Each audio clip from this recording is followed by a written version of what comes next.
Halo, saya Andrika Demitra, mahasiswa Universitas Lampung, Pendidikan Teknologi Informasi. Pada video kali ini, saya akan menyampaikan presentasi untuk mata kuliah Multimedia Pembelajaran Interaktif. Untuk materinya sendiri, saya akan membahas tentang memahami unsur-unsur desain grafis dengan 9 macam unsur-unsur desain grafis yang perlu kamu ketahui.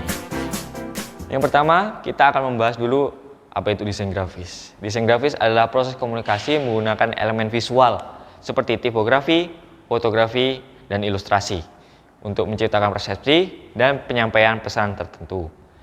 Dengan unsur-unsurnya sendiri, yang pertama ada titik, garis, bidang, ilustrasi, tipografi, warna, gelap terang, tekstur, dan ruang.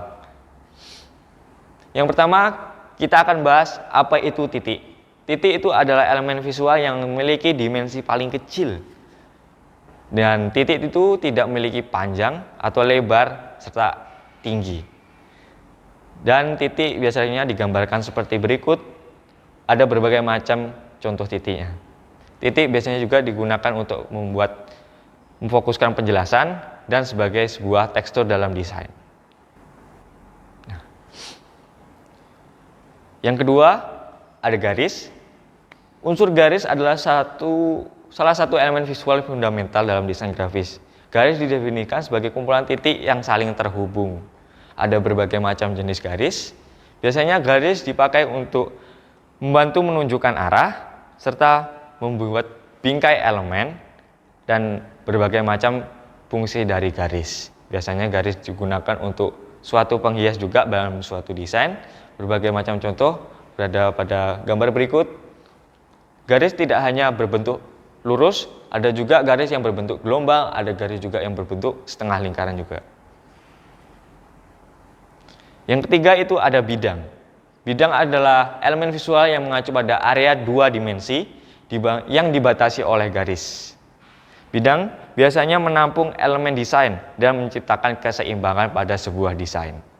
Desain biasanya digunakan untuk sebuah desain, biasanya digunakan di poster, website, presentasi, atau yang lain sebagainya. Yang keempat ada ilustrasi. Ilustrasi sendiri adalah elemen penting dalam desain grafis yang dapat digunakan untuk menjelaskan informasi, menarik perhatian, menyampaikan emosi, dan membangun identitas merek. Ilustrasi sendiri dipakai untuk memperjelas pesan yang akan kita sampaikan. Dan juga ilustrasi digunakan untuk mempercantik desain kita. Yang kelima ada tipografi. Tipografi sendiri biasanya dia berbentuk teks atau sebuah kata-kata yang akan dibuat semenarik mungkin. Untuk penjelasannya lebih rinci, itu tipografi adalah seni dan teknik memilih dan menata huruf untuk menciptakan komunikasi visual yang efektif. Tipografi juga mempengaruhi suasana dan makna sebuah desain. Biasanya tipografi memiliki berbagai macam bentuknya, baik itu bentuk yang standar ataupun yang seru untuk dilihat khalayak masyarakat. Yang keenam itu ada warna. Warna biasanya dipakai untuk membangkitkan suasana atau emosi desain dan memberikan daya tarik tersendiri dalam sebuah desain. Dalam pengertiannya sendiri, warna adalah visual yang sangat penting dalam desain grafis. Dengan menggunakan warna secara efektif, desainer bisa membuat desain lebih menarik, informatif, dan berkesan. Warna sendiri memiliki dua tipe. Yang pertama ada CMYK dan RGB. CMYK dengan kepanjangannya yaitu Cyan, Magenta, Yellow, and Key. Key itu seperti kata black yang bisa dikombinasikan dengan warna-warna yang lain.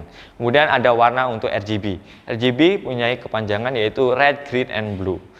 Biasanya RGB dipakai untuk desain-desain yang akan dipakai dalam bentuk digital, dan CMYK dipakai untuk desain-desain yang akan dicetak seperti brosur, kemudian banner, dan yang lain sebagainya.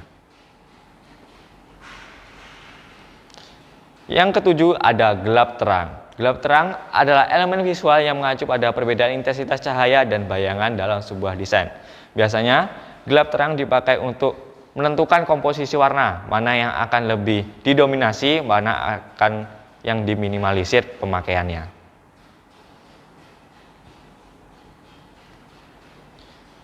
Kemudian ada tekstur. Tekstur biasanya dipakai untuk sebuah background dalam desain atau penghias dalam sebuah desain. Dengan pengertiannya sendiri, tekstur adalah elemen visual yang mengacu pada kualitas permukaan suatu objek dalam desain grafis. Dan biasanya ini dipakai untuk sebuah desain-desain yang lebih interaktif pada penggunaannya. Unsur yang terakhir itu adalah ruang. Ruang biasanya dipakai untuk mengatur keseimbangan pada suatu desain dan memberikan fokus pada desain itu sendiri. Dengan pengertian ruang antara lain yaitu elemen visual yang mengacu pada area kosong di sekitar elemen-elemen dalam desain. Dengan contoh sebagai berikut. Yang berwarna ungu ini adalah sebuah ruang dan yang berwarna putih itu bisa digambarkan seperti bidang ataupun elemen-elemen yang ada pada sebuah desain. Mungkin sekian penjelasan dari saya. Apabila ada pertanyaan atau ada yang ingin didiskusikan untuk teman-teman, silakan memberikan komentar di bawah. Mungkin sekian yang dapat saya sampaikan. Saya mengucapkan terima kasih sebanyak-banyaknya pada teman-teman yang telah menonton video ini. Saya ada satu pantun. Sungguh cantik si anak dara, kalau tersenyum memikat hati. Kalau tersilap tutur bicara, maaf dipinta sepenuh hati. See you.